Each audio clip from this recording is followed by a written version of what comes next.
కుక్క కుక్క పేరు సీతాపతి. దీన్ని ఎంతో ప్రేమగా పెంచుతున్నాము. ఈ కుక్క అంటే అందరికీ చాలా ఇష్టం. మా ఇంట్లో అందరూ ప్రేమగా దీన్ని పెంచుతున్నాము. ఇది బెంగళూరు నుంచి తీసుకొని వచ్చినాము. అంటే బెంగళూరు నుంచి తీసుకొని వచ్చినామంటే వేరే వాళ్ళు తీసుకొచ్చినారు. వేరే వాళ్ళు తీసుకొని వచ్చి 4,000 రూపాయలకు మాకు అమ్మినారు. బెంగళూరు నుంచి చిత్తూరుకి వచ్చింది. దీనికి సిస్టర్ కూడా ఉండింది. మేము మగదని చెప్పి దీన్ని తీసుకొని వచ్చినాము. ఆడుకోక వద్దనుకున్నాము. దీన్ని తీసుకొని వచ్చి విజయవాడకి తీసుకొని వచ్చి మంగళగిరిలో దీన్ని ప్రేమగా పెంచుతున్నాము. సీతాపతిని పేరు పెట్టుకున్నాను. ఎందుకంటే ఒక భగవంతుడిని రోజు స్మరణ చేస్తే చాలా మంచిది. ఈ కాల భైరవుడికి సీతాపతిని నామకరణం చేసినాను. ఇది బాగా ఎంతో ప్రేమగా ఉంటుంది. చిన్నపిల్లప్పుడు మేము కారులో పెట్టుకొని చిత్తూరుకు కూడా తీసుకొని వెళ్ళేవాళ్ళము. అక్కడి నుంచి ఇక్కడికి తీసుకొచ్చేవాళ్ళము. ఈ కుక్క వలన మేము ఎక్కడా ఫ్రీగా పోలేకపోతున్నాము. ఎందుకంటే ఇది చిన్న పిల్లలు ఏడ్చినట్టుగా ఏడుస్తుంది. ఇంట్లో అందరినీ ఇష్టపడుతుంది. అందరూ దీన్ని ఇష్టపడతారు. ఇదే మా ఒకటి అందరినీ ఇష్టపడితే అందరూ ఏమో దీన్ని ఇష్టపడతారు. ఈ కుక్క అంటే మాకు చాలా ప్రాణము.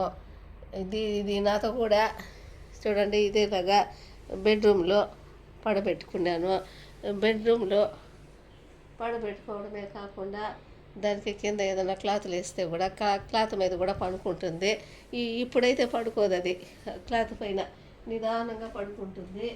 ఇప్పుడు కొంతసేపు అయిన పిదప నా చీర పైన పడుకొని నిద్రపోతుంది. ఇప్పుడు దానికి ఎప్పుడంటే అప్పుడు వేస్తే అది పడుకోదు. సగం రాత్రులు లేస్తే చీర మీద పడుకొని ఉంటుంది. ఈ మూగజీవాలు పెంచడం వల్ల మనకు మానసిక సంతోషం కలుగుతుంది. కానీ అవి దూరం అయితే చాలా బాధపడతాము. సగం రాత్రి అయిన తర్వాత నా చీర మీద పడుకుంటుంది. ఇదేలాగా మేముండే ఇదిలో భార్యాభర్తలు ఇద్దరు. అమ్మాయి ఆర్ఐగా పనిచేస్తుంది. వాళ్ళ ఫాదర్ జాబు అమ్మాయికి ఇచ్చారు. వాళ్ళ హస్బెండ్ కూడా ఏదో కంప్యూటర్ వర్క్ చేసుకుంటారు. చాలా మంచి వాళ్ళు 2 కుక్కలు తీసుకొని వెళ్ళేవాళ్ళు. ఒకటి వచ్చి 30,000, ఇంకొకటి వచ్చి 10,000 అని చెప్పి తీసుకుపోయేవాళ్ళు. ఆ కుక్కల్లో మగ కుక్కగా ఉండేది బాగా గొండుగా దిండుగా బాగా అడ్డంగా మలిచిపోయింది. ఆ కుక్క కొంచెం గసబోస్తూ నడుచుకుంటూ వెళ్ళేది. కొంతకాలం అయిన తర్వాత గండుగా ఉన్న కుక్క కనపడడం లేదు. వాళ్ళు ఆ ఒక కుక్కనే తీసుకొని వాళ్ళు వెళ్ళేవాళ్ళు. నేను అడిగాను ఏమైంది ఆ కుక్క అని అడిగితే అది సగం రాత్రుల్లో చనిపోయింది అని బాధగా చెప్పారు. వాళ్ళు పడుకునేటప్పుడు వాళ్ళ బెడ్ పైన ఆ కుక్కలని ఇటుపక్క అటుపక్క పడబెట్టుకొని వాళ్ళు బెడ్ మీద పడుకొని నిద్రపోయేవాళ్ళంట. నేనైనా కింద పండబెట్టాను. కింద పడుకోమని చెవిది కింద పడుకోనుంది కుక్క. వాళ్ళైతే బెడ్ మీదనే మధ్యలో వాళ్ళ బిడ్డలు పండబెట్టుకునేవాళ్ళు. వాటిని ప్రేమగా ఎంతో అనురాగంగా చూసేవాళ్ళు. చిన్న బిడ్డలకు ఫుడ్ పెట్టినట్టుగా పెట్టేవాళ్ళు. అలా పెట్టడం వల్ల మూగజీవి ప్రేమికులు చాలా బాధపడ్డారు. దానికి బాగలేకపోవడము, అది మరణించడము. ఆఖరికు వాళ్ళు మానసిక డాక్టర్ దగ్గరికి పోయి వాళ్ళు కౌన్సిలింగ్ ఇప్పించుకున్నారు భార్యాభర్తలు. ఎందుకంటే ఆ కుక్కని మర్చిపోవడానికి కౌన్సిలింగ్ ద్వారా వాళ్ళు ఆ కుక్కను మర్చిపోవడానికి అలా మానసికంగా వాళ్ళు కుమిలిపోయారు.